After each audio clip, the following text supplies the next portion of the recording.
नमस्कार दोस्तों, स्वागत है आपका मेरी जीके की पाठशाला में। और मैं पढ़ा रही हूँ आपको कंप्लीट हिस्ट्री।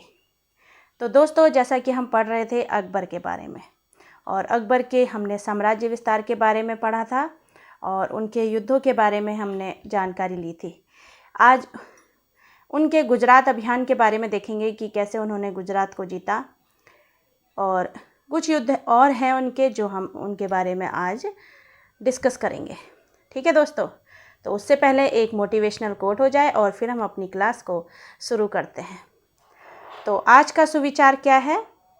आज का सुविचार है कि दोस्तों आपको बहुत मिलेंगे रास्ता भटकाने के लिए। दोस्तों आपको बहुत मिलेंगे रास्ता भटकाने के लिए, संकल्प एक ही काफ़ी है मंजिल को पाने के लिए। संकल्प एक ही काफ़ी है मंजिल को पाने के लिए। तो दोस्तों, जीवन में हमें अनेकों लोग मिलेंगे। कुछ हमें अच्छी राह दिखाएंगे और कुछ हमें गलत राह पर ले जाएंगे, और जो हमें गलत राह पर ले जाएंगे और वही हमारा भविष्य ख़राब कर देते हैं। आप जानते ही हैं आजकल के टाइम पे कितने लोग ऐसे होते हैं जो गलत राह को बहुत जल्दी पकड़ लेते हैं, और जो अच्छी राह होती है उसमें थोड़ी मेहनत लगती है, इसलिए वह अच्छी राह को नहीं पकड़ते हैं और गलत राह की तरफ चले जाते हैं, है ना। ये हम सब लोगों की एक फितरत है, आदत है, ऐसा ही होता है सब लोगों में। तो हमने अपने आप को क्या बनाना है? मजबूत बनाना है, पक्का बनाना है कि हम अपनी अच्छी राह को पकड़ें और अपने लक्ष्य को पाकर क्या हो, एक सक्सेस पर्सन बने, है ना, जो हम पाना चाहते हैं। तो हमें ऐसे लोगों से बचकर रहना चाहिए, क्योंकि जीवन में सफल होने के लिए हमें अकेले ही मेहनत करनी पड़ती है। जब आप अकेले पढ़ाई करते हैं तो कोई और आपके साथ बैठकर पढ़ता है? नहीं, आपको अकेले ही बैठकर पढ़ना पड़ता है। तो वैसे ही दोस्तों, हमें किसी ऐसे लोगों की ज़रूरत नहीं है जो हमें गलत रास्ता दिखा रहे हैं। और आप तो जानते ही हैं कि कौन हमें गलत आदतें बता रहा है या गलत बात बता रहा है ना, और कौन अच्छी बात बता रहा है। तो वह अच्छे से सोचिए और फिर अपने लक्ष्य को पाने के लिए उसी तरफ आगे बढ़ें, है ना। क्योंकि अगर हम गलत राह पर पड़ गए, बहुत से होते हैं, ज़्यादातर लड़के होते हैं जो ऐसी संगत में पड़ जाते हैं जो उनको थोड़ा पढ़ाई की तरफ से डिस्ट्रैक्ट कर देते हैं ना, अलग कर देते हैं। जो पढ़ाई में उनका मन नहीं लगता है तो बहुत से ड्रिंक करने लग जाते हैं, स्मोकिंग करने लग जाते हैं। ऐसे लड़के मैंने देखे हैं। तो अब क्या है कि जो गलत संगत में पड़ जाते हैं और ऐसी गलत आदतें बताते हैं दूसरे लोग, तो वो बच्चा तो बिगड़ जाता है। फिर वह कैसे सुधरेगा? नहीं सुधर पाएगा। इसलिए पहले से ही अपने आप को ऐसा मेंटेन करके रखिए कि हमें ऐसे लोगों से मिलकर रहना है जो हमें कुछ अच्छी राय दे, अच्छी बात बताए, जो हमारे भविष्य को निखारने में हमारा साथ दे, है ना। तो ऐसे लोगों के संग आपने अपनी संगत बनानी है। तो दोस्तों, अपनी क्लास को हम शुरू करते हैं अकबर के गुजरात अभियान के साथ। तो 1571 से 73 में अकबर का गुजरात अभियान होता है, और यह होता है मुजफ्फर खान तृतीय और अकबर के बीच में। और इस अभियान में अकबर जीत जाता है गुजरात अभियान के द्वारा। तो आपको पता ही है, गुजरात का अभियान जब वो जीत जाता है, गुजरात को जीत जाता है, तो इसी खुशी में वह फतेहपुर सीकरी में बुलंद दरवाजे का निर्माण करता है। देखा है आपने?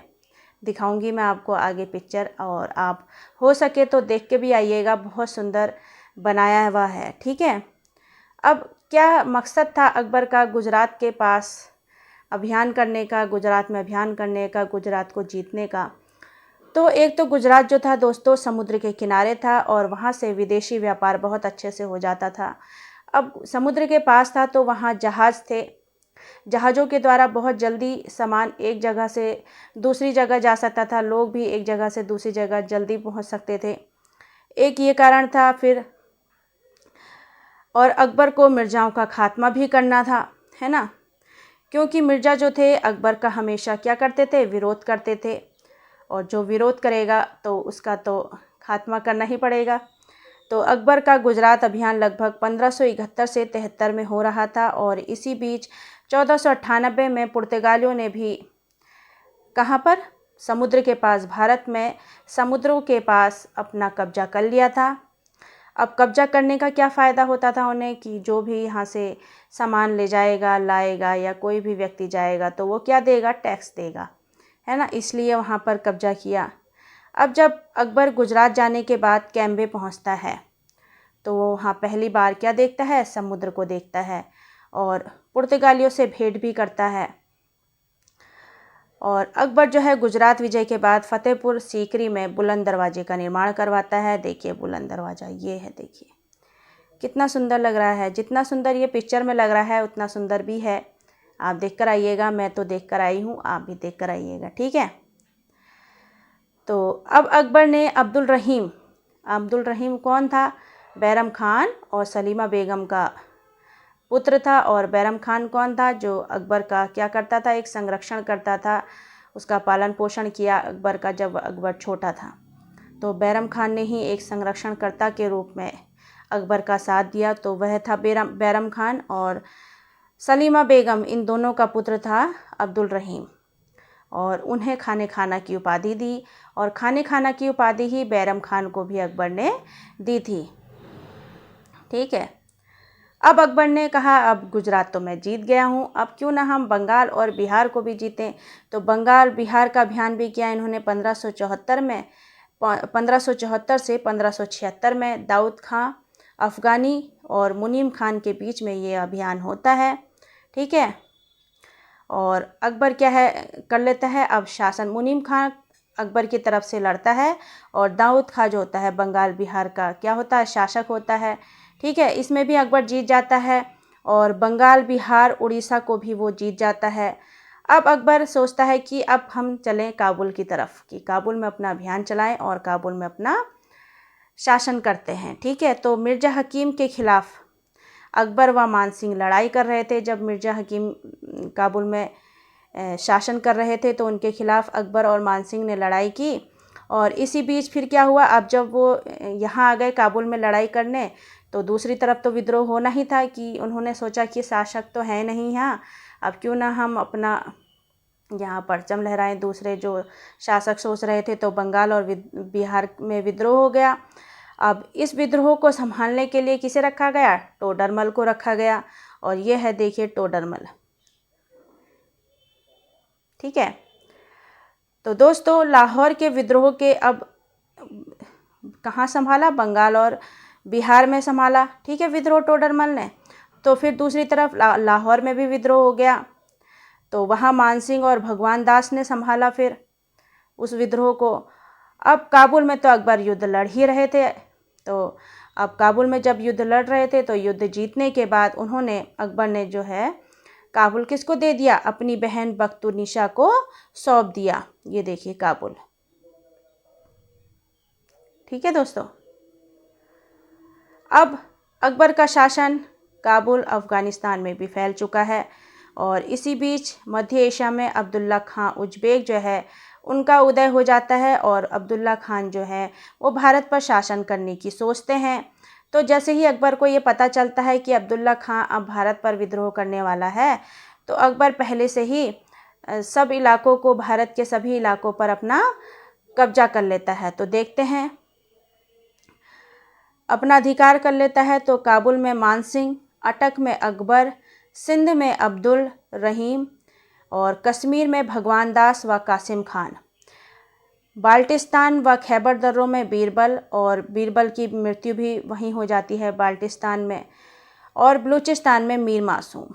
तो इन सब लोगों ने अपने भारत पर चारों तरफ से क्या कर लिया, अधिकार कर लिया, जिससे कि जो ये अब्दुल्ला खान उज़्बेक है ना, ये ना आ पाए भारत पे।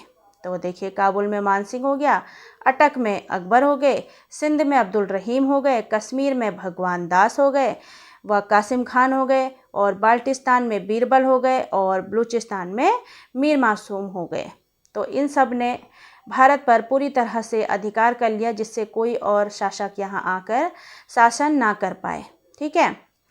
इसलिए कहते भी हैं कि अकबर जो था बहुत अच्छा सेनापति भी था, बहुत अच्छा कमांडर भी था और बहुत अच्छा प्रशासक भी था, और उसकी धार्मिक नीतियों के कारण उसे बहुत अच्छा क्या कहा जाता है, शासक भी कहा जाता है।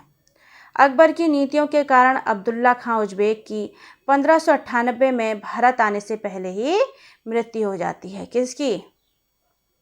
अब्दुल्ला खां उज़्बेक की। ठीक है, 1598 में ही भारत आने से पहले मृत्यु हो जाती है। अब भारत में उज़्बेक का खतरा तो टल गया।